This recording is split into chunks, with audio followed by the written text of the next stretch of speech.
नमस्कार मेरे दोस्तों, जय महाकाल।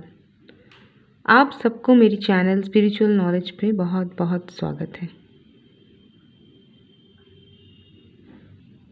आज हम बात करने वाले हैं हवन के बारे में। मैंने देखा है कि बहुत सारे जो साधक हैं, बहुत सारे भक्त हैं, उन लोगों को हवन के बारे में बहुत कुछ पता नहीं है।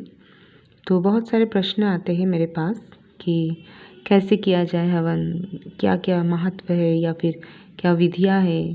तो आज हम हवन को लेके बात करेंगे। तो पहले जानते हैं कि हवन कब किया जाता है।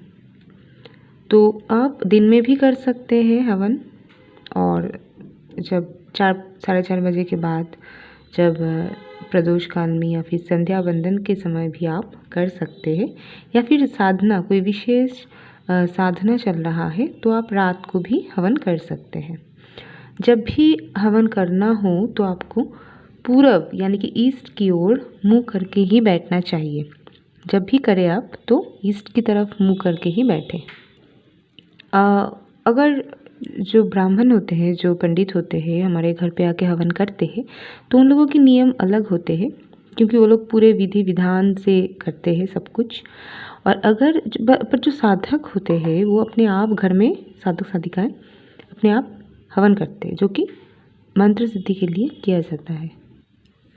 तो मंत्र सिद्धि के लिए जो भी हवन किया जाता है, उसका बात ये होता है कि सारे विधि विधान हम नहीं मान सकते हैं। जो मान सकते हैं वो अलग बात है। जितने भी मंत्र वगैरह है आपको पहले से बताना होगा।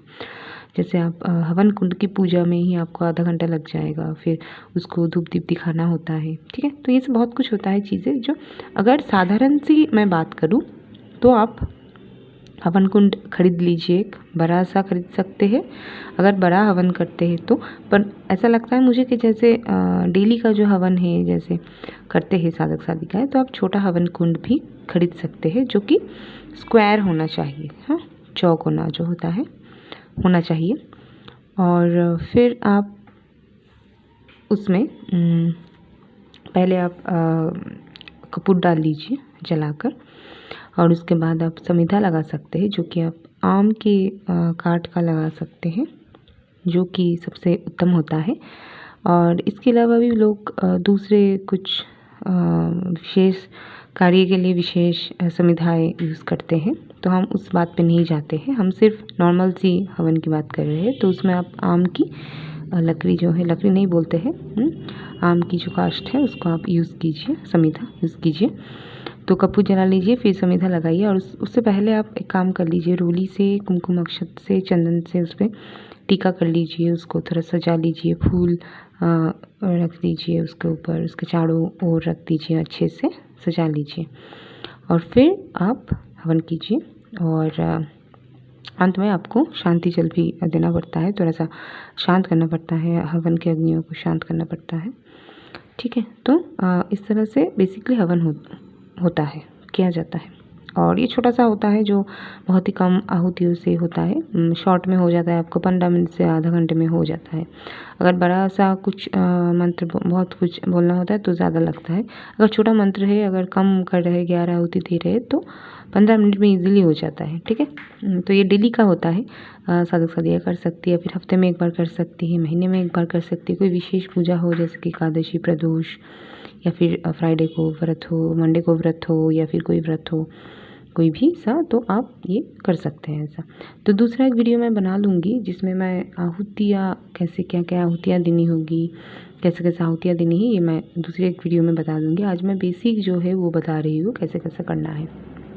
तो आप पहले पूजा में बैठिए, पूजा कर लीजिए, फिर हवन कीजिए, और फिर आरती करके पूजा ख़त्म कीजिए, ठीक है। ऐसे मतलब क्रम में आपका होता है, ठीक है। और जैसे कि हवन जो है वो वैदिक काल से चला आ रहा है, वेदों की युगों से, जब मुनि ऋषि थे, जब जो भगवान जब यहाँ पे रहते थे, ऐसे कहा जाता है, तो उस टाइम से यज्ञ जो है चला आ रहा है। तो यज्ञ जो होता है वो बहुत बड़ा हवन होता है, बड़ा सा हवन कुंड होता है, बहुत सारे आहुतियाँ होती है, बहुत सारे मुनि ऋषि, या फिर अभी की बात करें तो बहुत सारे साधक साधिकाएँ, गुरु वगैरह सब बैठ के करते हैं।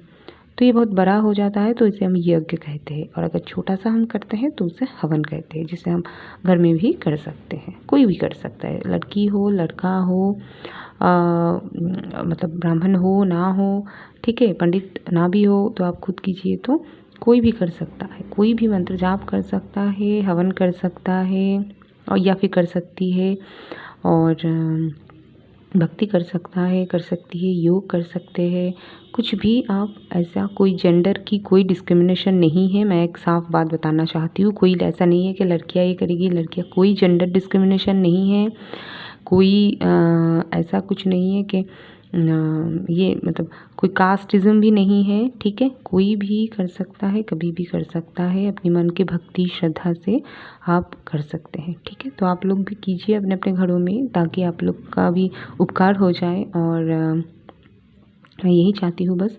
और लास्ट में कहूँगी, क्योंकि लोग कहते हैं कि अब आपको पहले बताना चाहिए, तो लास्ट में कहूँगी कि लाइक कीजिए, कमेंट कीजिए, शेयर कीजिए, मेरे चैनल को ज़रूर सब्सक्राइब कीजिए, क्योंकि नहीं तो इसके बाद जब वीडियो आएगी तो आपको पता नहीं चलेगा, ठीक है। तो प्लीज़ सब्सक्राइब कीजिए, बेल बटन दबा लीजिए, ताकि मेरी हर वीडियो आपके पास अपलोड हो जाए, आप देख सकें उसे।